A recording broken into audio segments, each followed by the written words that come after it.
Okay.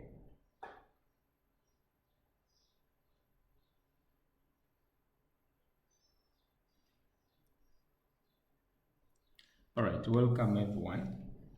We are going to look at introduction to epidemiology. We want to know what epidemiology is. Why is it very important that we know the principles of epidemiology, the different branches of the scope, and then we shall also look at the history of epidemiology, and then we look at how epidemiology is being practiced currently. Okay, what are the current practices in epidemiology, or what you can call the contemporary practice of epidemiology? So that is going to be our discussion in this session. So epidemiology comes from words, three words that we have just broken up here. The first one being epi. Epi means, it's a Greek word that means among, okay? And then demos means people, and then logi or logos, which is basically about study, okay? So there are several definitions for epidemiology, but I've picked this one, that epidemiology is the study of the distribution and the determinants of health and health-related states in specific populations, and the application of this study to control health problems. Okay, so I've gone at length to really go through this definition word by word, such that we get to know what epidemiology is. And in our subsequent slides, we are going to explain each of the phrases and the words that we have put in red. Okay, but from the start, I want you to know that epidemiology is a scientific discipline that underpins public health practice. The practice of public health, it depends on a lot of knowledge that is generated from epidemiological studies. So without conducting epidemiological studies, the practice of public health is actually limited. Okay, so epidemiology gives us the ground to be able to practice public health. So let's understand the definition. Let's talk about the phrase distribution, or the word distribution. Here we are interested in knowing the frequency and pattern of health events in a population. What this basically means is that we want to know how many people are having particular health conditions or diseases. Okay, so how many people are having particular conditions or diseases? Where are they? Who are they? Okay, when do they get these diseases? So basically, with distribution, we are answering the questions of how many people are facing what conditions. Okay, and then we are answering the question of when do they frequently get this condition. About either is it a particular season, is it at the start of the year, is it at the end of the year, is it during festive season, what patterns are there? And then we check up issues to do with places. Are they people who live in the mountainous areas? Are they urban people, or they are rural people? They live in rural areas. And then who are they? That's the person. We want to know, are they adults? Are they young ones? Are they pregnant women? Are they disabled women? Are they widowed women? And things like that. That's what we want to understand. Okay, it's very important to understand all these dynamics such that we can be able to respond in an appropriate way. So we were looking at health events, and the term health events relates to either the diseases that are affecting them or anything that is actually impacting on their health. It could be exposures uh, to, to, to chemicals that could cause abnormalities or any other thing. It can be behavioral that is linked to a particular health outcome. So that is the distribution aspect of the definition. So let's look at the other part. The other part also looks at the word determinants. If we go back to the definition, there is a phrase determinants of health. So that's what we are trying to explain here. Here, when we talk about determinants of health or socioeconomic determinants of health, we are basically referring to those factors that influence health, and they are issues related to where we work, the amount of money that we get, where we stay, where we go to school, where we even access social services or healthcare services. So the things around us influence our health, and that's why we are calling them determinants of health. So they could be social, they could be economic in nature. So that's why we talked about the nature of jobs that we do, they directly impact on the income that we have.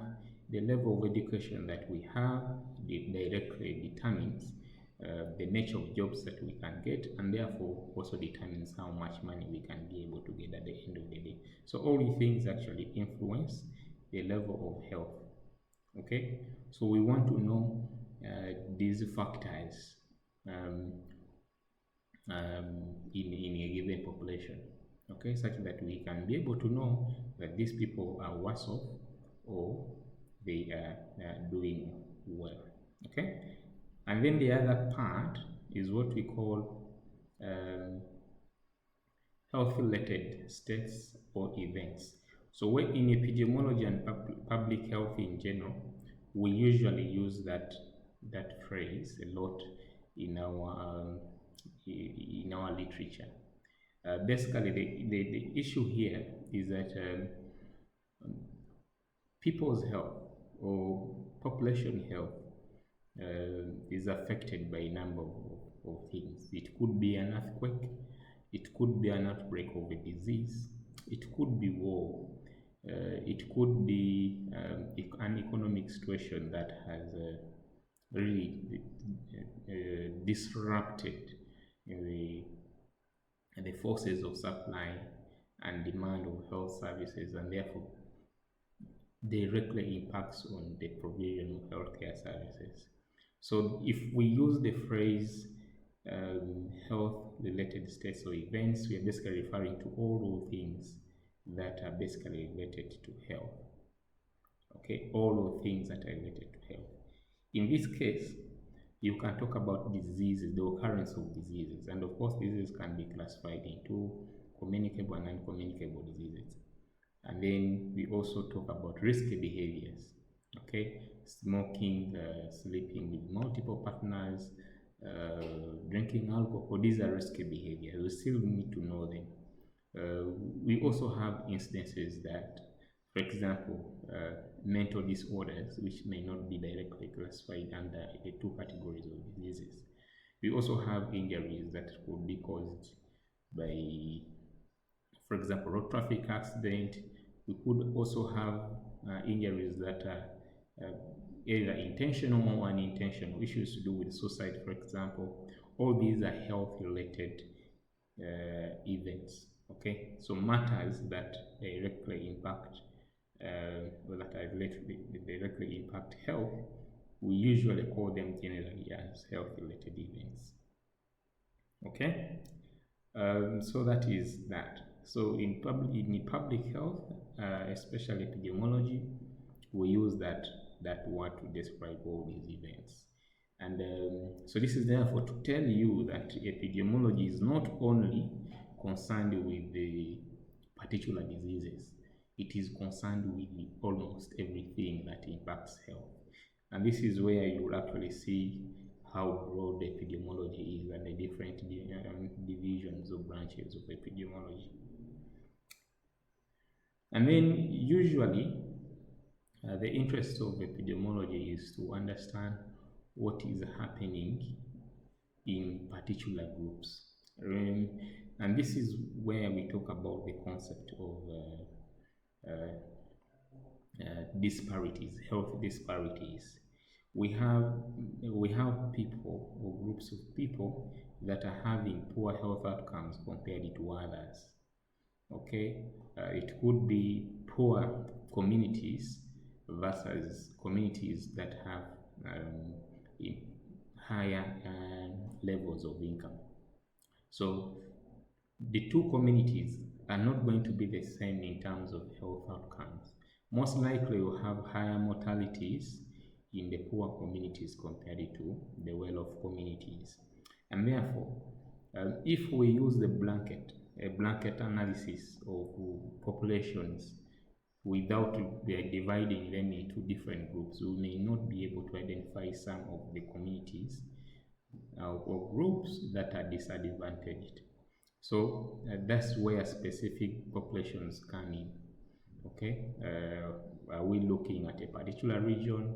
Are we looking at a particular sex? Are we looking at a particular community based on their levels of income? Is it about ethnic group? Is it about the elderly? Is it about the orphans? Is it about social groups or social institutions like churches or schools? So when we look for these health problems or health-related matters, we look at them in particular groups. Okay, even at international level. Okay, global health, for example, the levels of analysis about countries, we look at, we compare countries in Europe, countries in Asia, countries in Africa, and then we say, okay, for example, majority of the mothers who die due to childbirth-related complications, most of them are from sub-Saharan Africa. Okay, so that tells us that the biggest problem to do with maternal mortality is actually in sub-Saharan Africa. So that type of analysis where we have these groupings enable us to really put our resources where we need them most. Okay, so that is where we focus on specific groups. And then the other aspect is to do with the application of what we gather in epidemiology. So if we are to connect well, what we do in epidemiology is that we look at the patterns and distribution about health-related events and the determinants of health in specific populations, and then use that to improve the health situation of that population. That is what epidemiology is. Now, so that we are now on the application aspect. We don't just gather this information, we use this information to improve population health, the health of the population. So remember, above we have looked at which population is that, specific populations, and then we gave the examples. Now, after getting this information about this specific group, then we basically design interventions to improve the health status of this special group such that it can actually match what others are having. Okay, so again, it's basically the same thing.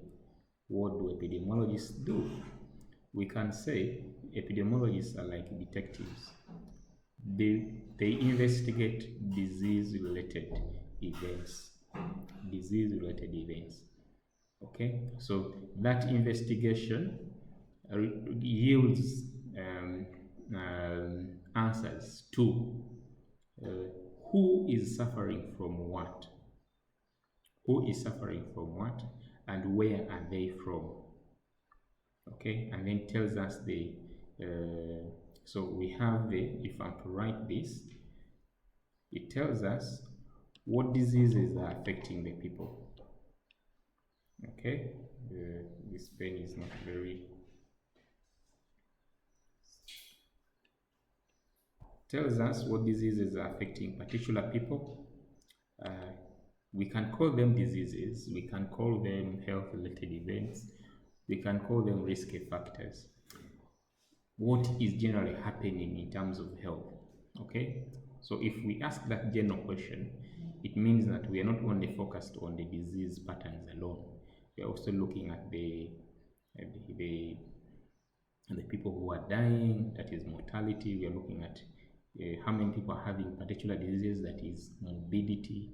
We are also looking at aspects to do with what diseases, the nature of the diseases that are actually breaking out, disease outbreaks. And then we also do the epidemiologists do investigations of disease outbreaks, like that they know where these disease outbreaks happen from and what measures can be put in place to make sure that the outbreak is contained, and then also evaluating those measures. Are the measures actually working or they are not working? So epidemiologists actually answer a lot of questions related to population health conditions. Okay, if we have a community A and you want to understand the level of health that that community is having, you ask yourself questions and then you can look for information about those such that you can answer those questions. And that's exactly what epidemiologists do. So they check what is the prevalence of diseases, what diseases are actually happening in the particular community, what outbreaks have been happening for the last few years, or what diseases are actually emerging, what are the risk factors, the nature of risk, the prevalence of risk factors or risky behaviors among a particular population, what can be done, that is about designing interventions and then evaluating these interventions and seeing if they actually work. So basically that gives us the functions of epidemiologists. Okay, so epidemiologists all this do this work. You just need to remember that they're basically like disease detectives. They want to find out what is happening in communities and populations, and then in reacting to that. Based on the information, they design interventions. Apart from designing interventions, they evaluate these interventions. So they do a lot of work in policy design, determining the level of health outcomes, or determining health outcomes for particular populations, identifying which people are actually worse off, that is identifying disadvantaged groups, and then issues to do with determining mortality, the level of mortality and morbidity in a particular community. So it's like just having a torch and then you light it upon a particular community such that you can get to answer all those questions. Okay, that is what epidemiology is concerned with. So from my description, it is likely that you get this idea that epidemiology is concerned with diseases. Yes, but to expound on that, you need to also think about the fact that the way we understand diseases these days has actually changed. Diseases are no longer looked at as conditions that are communicable in nature. That is, there should be an agent that causes particular disease. That was actually, if you look at the history of epidemiology, that was the genesis. Okay, so epidemiology in early years focused on communicable diseases. Okay, so with that history and my description, you could really see that epidemiology is about communicable diseases. And what are the things that we do with communicable diseases is basically understanding what diseases are happening in a particular population. So that is an issue to do with disease surveillance, but also understanding which agents are causing what diseases that is to do with identifying the causative agents. So is it a bacteria? If it is a bacteria, which bacteria are we talking about? So investigation of disease causing agents, investigating communicable disease outbreaks, identifying what risk factors are associated with acquiring certain diseases. Okay, but now the extent to which epidemiology looks at diseases is actually widening. Okay, so we look at diseases as being caused by um, the earlier on aspect of social determinants of health. So looking at those factors and how they influence health, issues to do with race, level of income, level of education, where people go to school, where they work, where they stay. Okay, so epidemiology also aligns in that area of uh, investigation, issues to do with social determinants of health, and identifying the risk factors for getting particular diseases.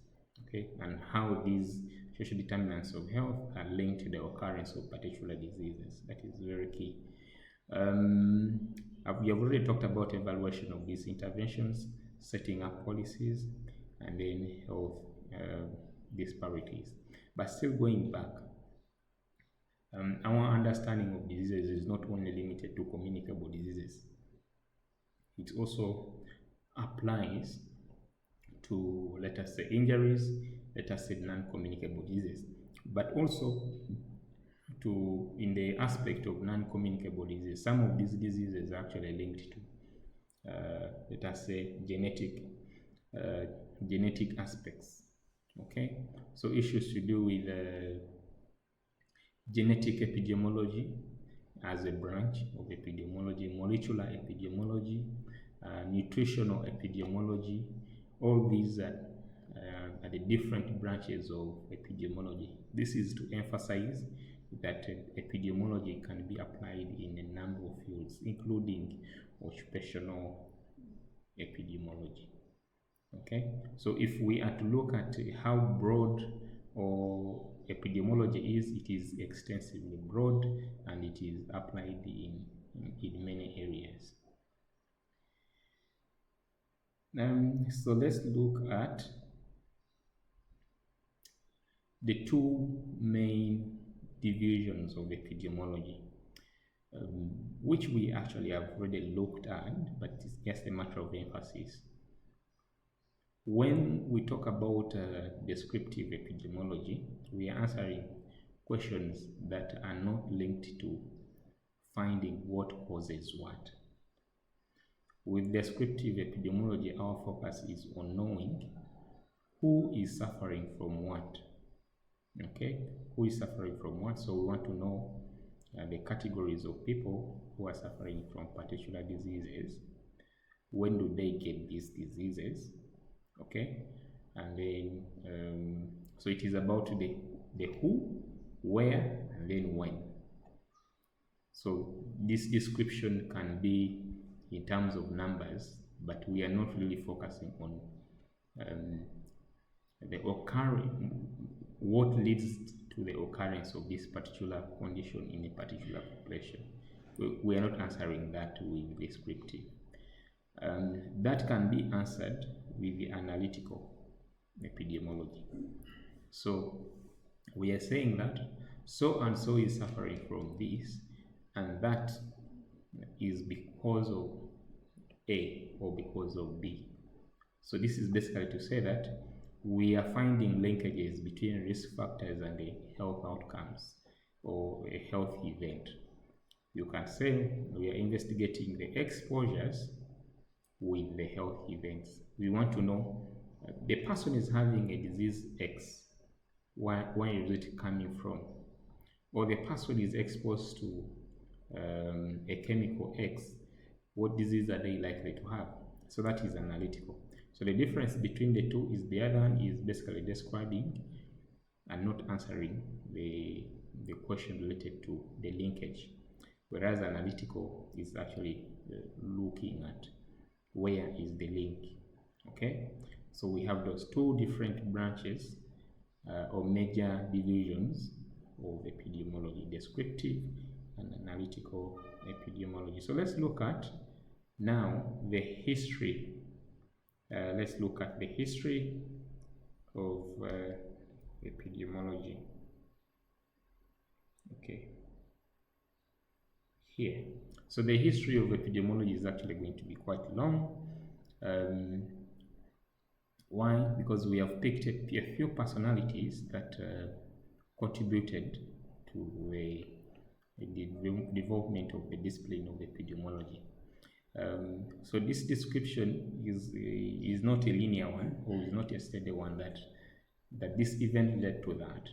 What we are basically describing are the key milestones that have been achieved in epidemiology over the years, and the personalities involved and how they really contributed to these milestones.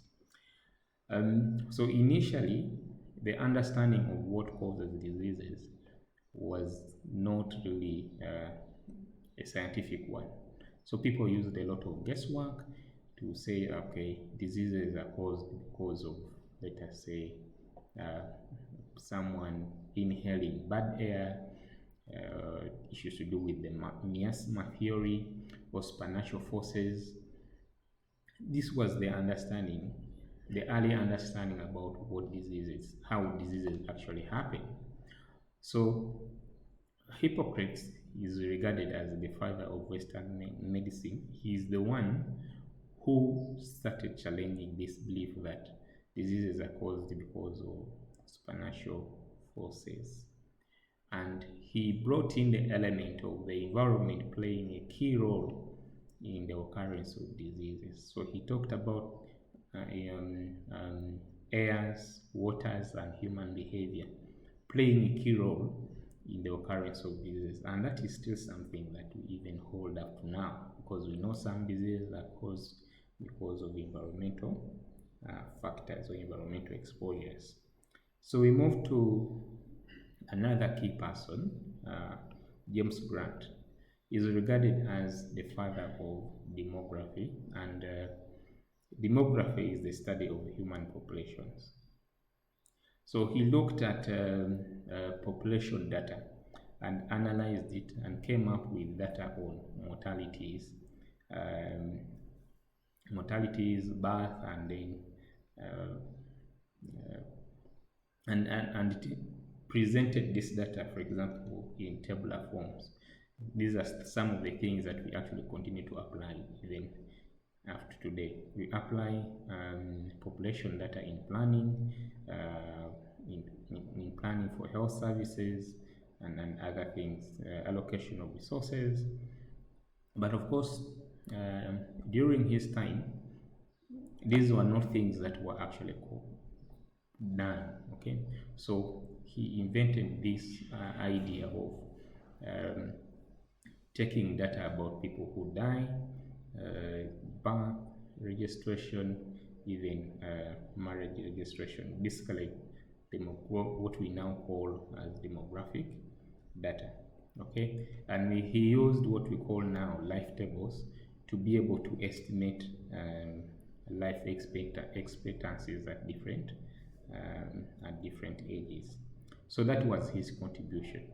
After today, we still use demographic data to come up with conclusions about risk factors, about health outcomes in different populations. So we move to another person who is actually also credited a lot in issues to do with data still, and for him, he he used this data for health reasons or for medical reasons, and this is basically why he is being referred to as the founder of medical statistics and the pioneer in epidemiology. So for him, he did more analysis on this data about health, about deaths, and about birth and then disease patterns. Okay, so for him, he was not only interested in uh, mortality data. He was interested in making more analysis on this data to inform public health interventions. So their roles are related. That is for John Grant and then William Farr. So we move to Edward Jenner. Is credited for developing the first vaccine.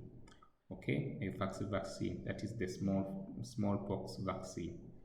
Of course, by then, knowledge about immunology, what we now know, issues to do with the immunization, how immunization boosts the immunity, the knowledge about that was not there. Okay, so Edward was actually known for designing or for actually pioneering the making of vaccines. And one of the key milestones in public health is immunizations. Okay, immunizations have reduced the number of mortality to a very huge extent. And immunization also, like for example, played a key role in controlling COVID-19. Okay, so that was his contribution. So this actually gave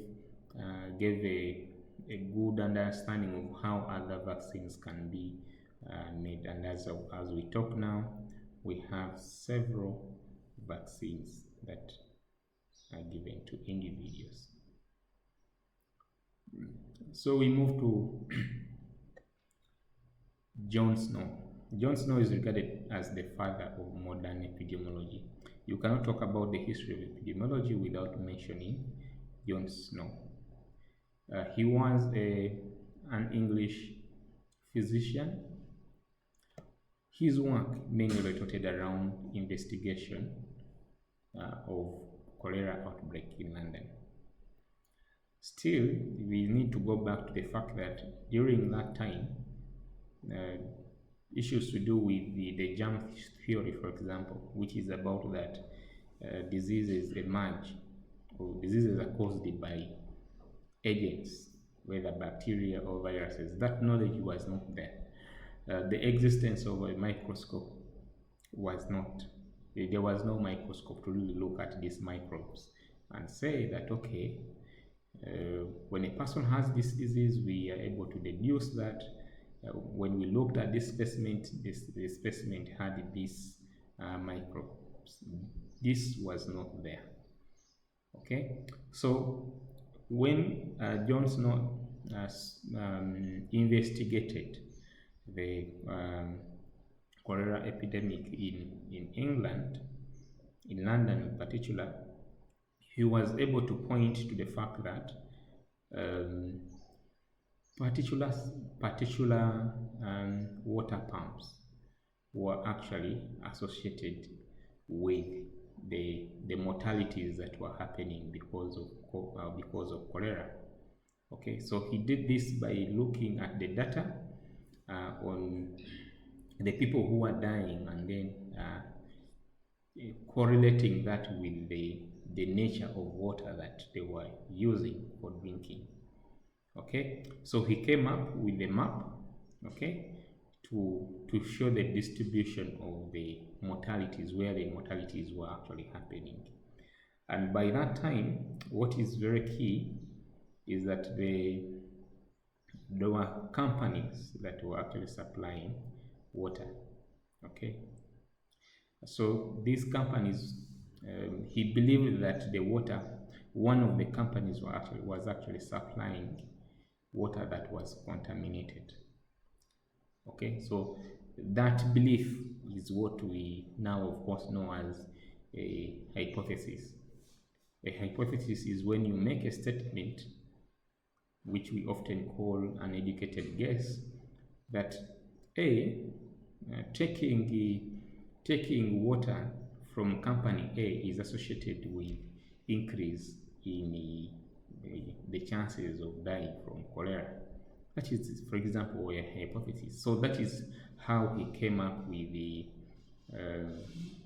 what we now know as the epidemiological methods.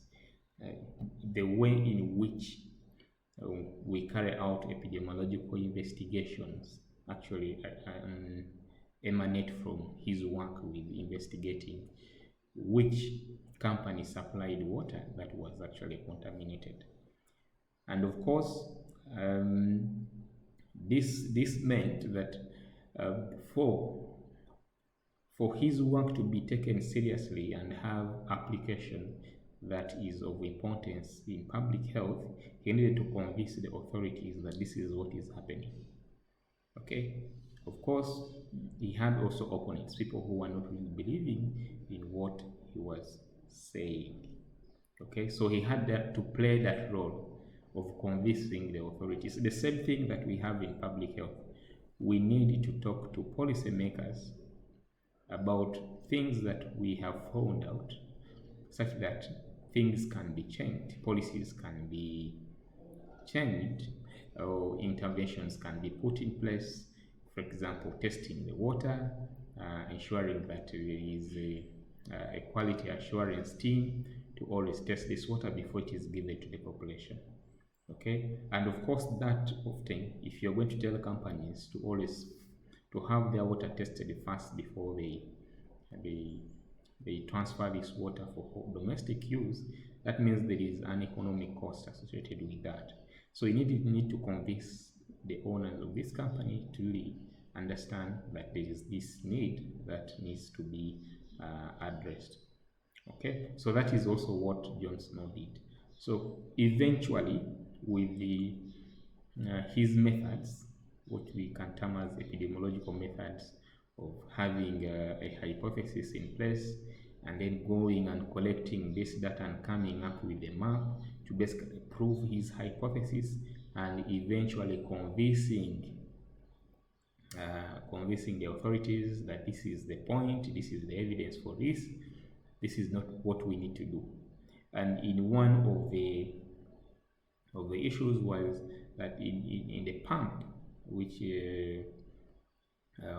called the famously now called the Broad Street pump, where the handle was removed. That means people are no longer getting water from it, and then there was a decrease in the number of cholera cases around the area. That really also proves that indeed people who are getting water from there were getting the water from a contaminated point.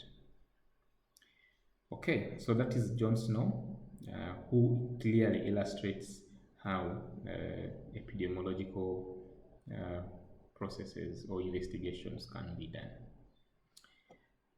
Robert Koch, he discovered bacteria, and he is regarded as the founder of modern bacteriology. So he cultured bacteria, and then came up with what we call Koch postulate, which we are going to look at here. Of course, this work comes at a time when the germ theory is not in place, so people really don't understand that microbes are responsible for certain diseases. So this is where his work becomes very important in coming up with what we call the germ theory. Okay, so he demonstrated that some diseases are caused by microbes. So of course, he had to make statements that really can convince people that there is a linkage between the microbes and the disease they cause. So he came up with 4 principles that if they are fulfilled, then that will actually mean that the agent is actually associated with the disease. So let's go through these statements or principles. One is that the microorganism must be found in abundance in all organisms suffering from the disease, but should not be found in healthy organisms. So this is basically to say that, and I will use TB in this case, if a person is having TB, we know that that TB is caused by Mycobacterium tuberculosis. So that means that if we really open up this person, we should be able to get the Mycobacterium tuberculosis. Not even opening up. If we analyze the sputum from such a person, we should be able to get the Mycobacterium tuberculosis. And if a person does not have TB, and we get their sputum, we should not find Mycobacterium tuberculosis. So that's the first principle. Okay, the second one is the microorganism must be isolated from the diseased organism and grown in pure culture. This is still applicable these days. Okay, sometimes you go to the hospital, you have a bacterial infection, you are being treated for this bacterial infection, but you're not healing. They get what we call a culture. They do a culture.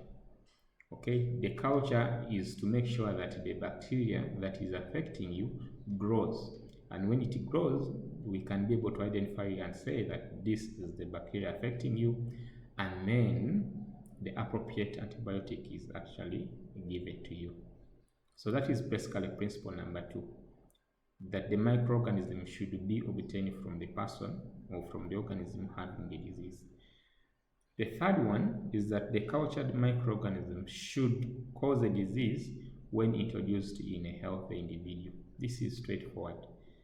Okay, if you get Mycobacterium and you expose this to a person who perhaps is immunocompromised, they will likely get tuberculosis.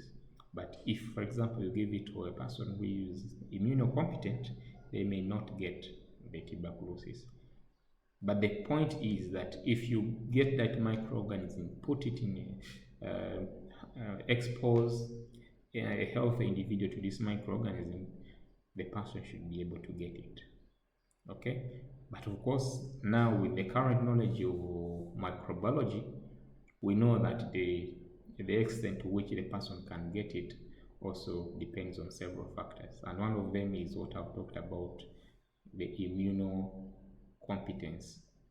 Okay, but we also have other issues to do with pathogenicity and virulence, and how the body's immunity can really be able to tackle that.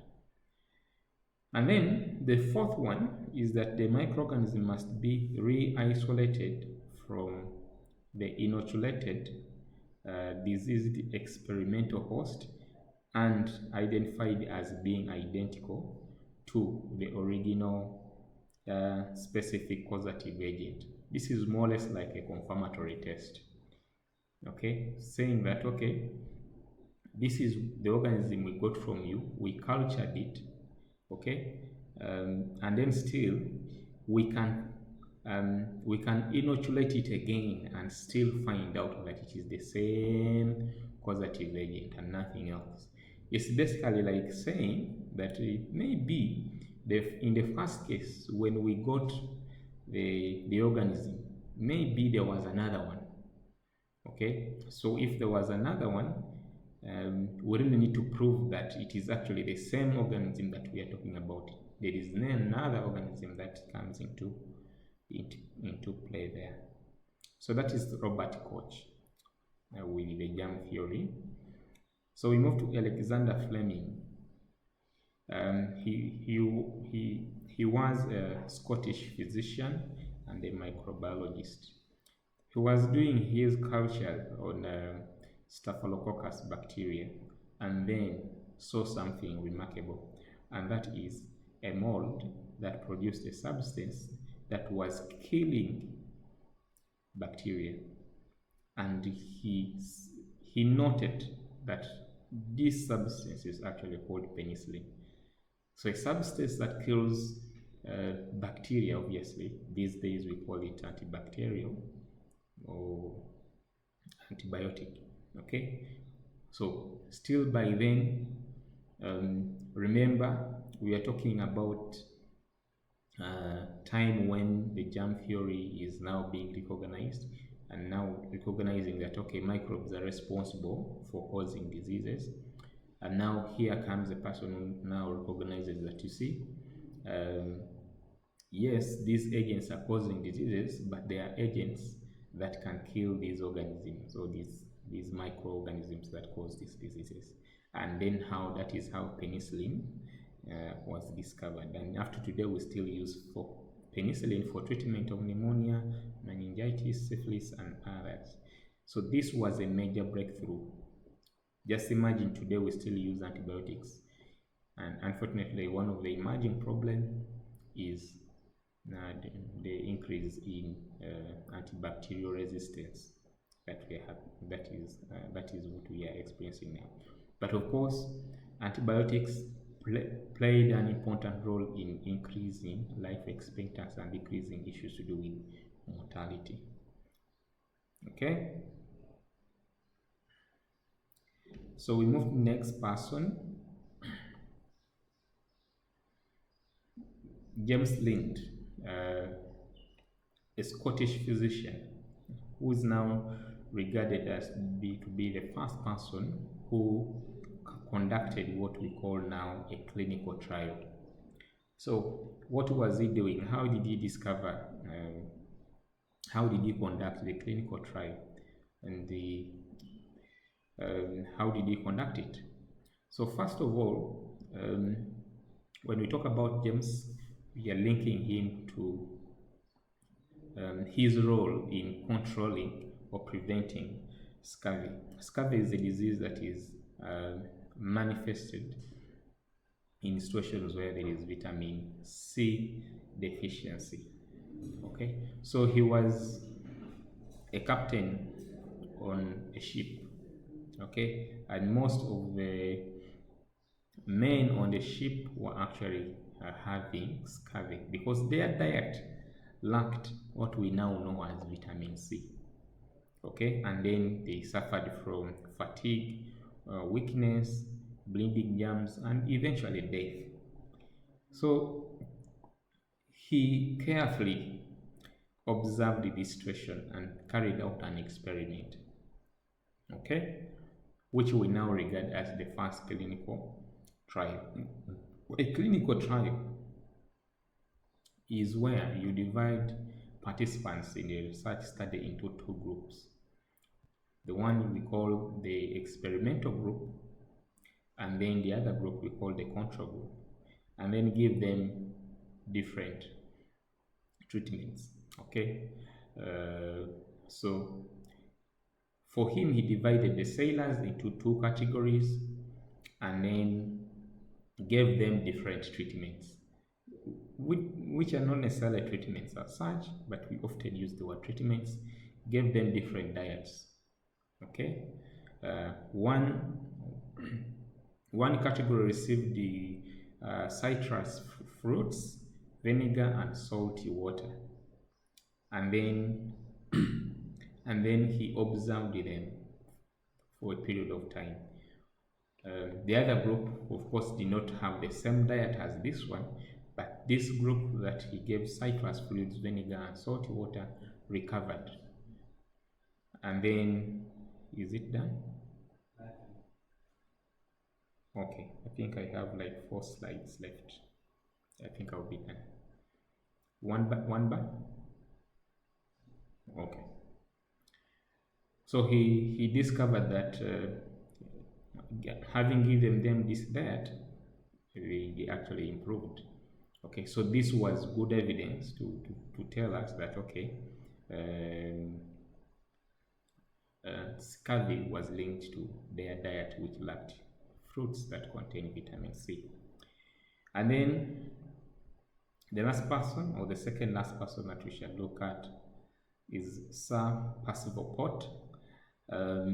He linked one battery.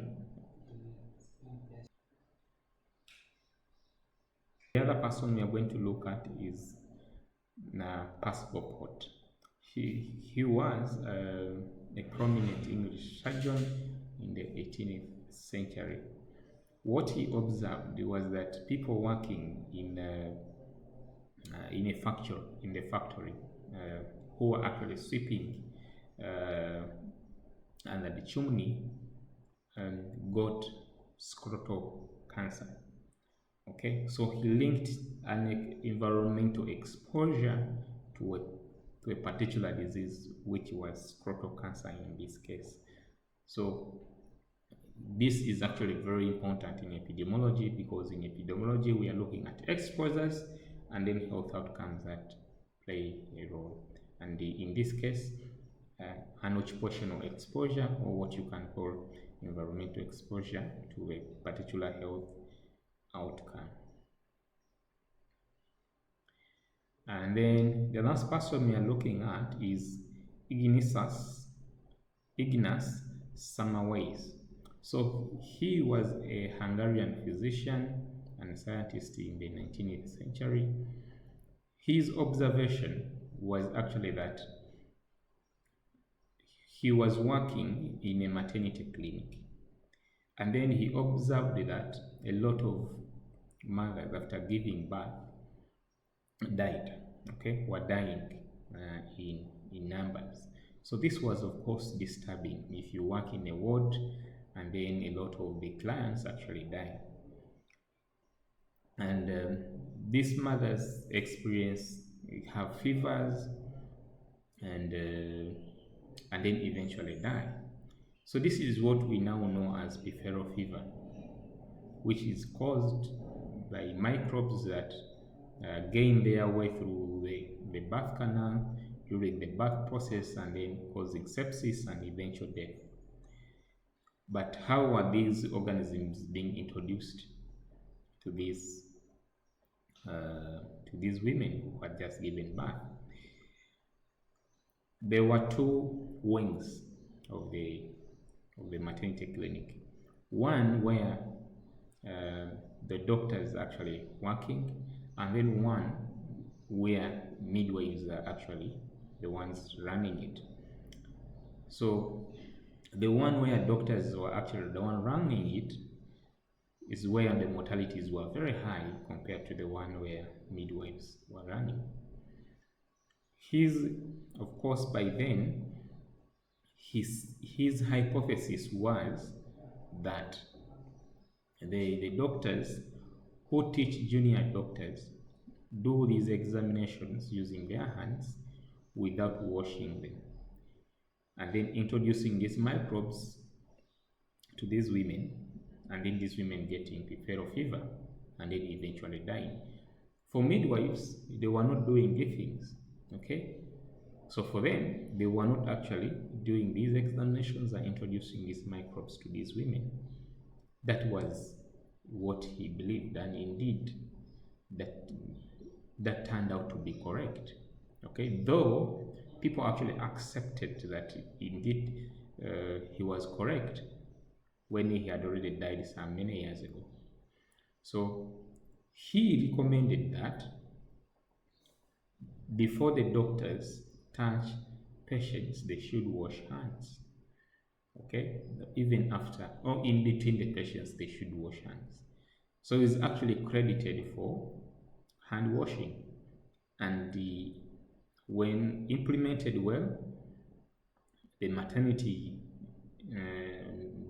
deaths increased in that hospital. Okay, and even up to now, we still have a lot of importance that we attach to hand washing. And in the COVID-19 case, hand washing was one of the major interventions. Promotion of hand washing is a major intervention.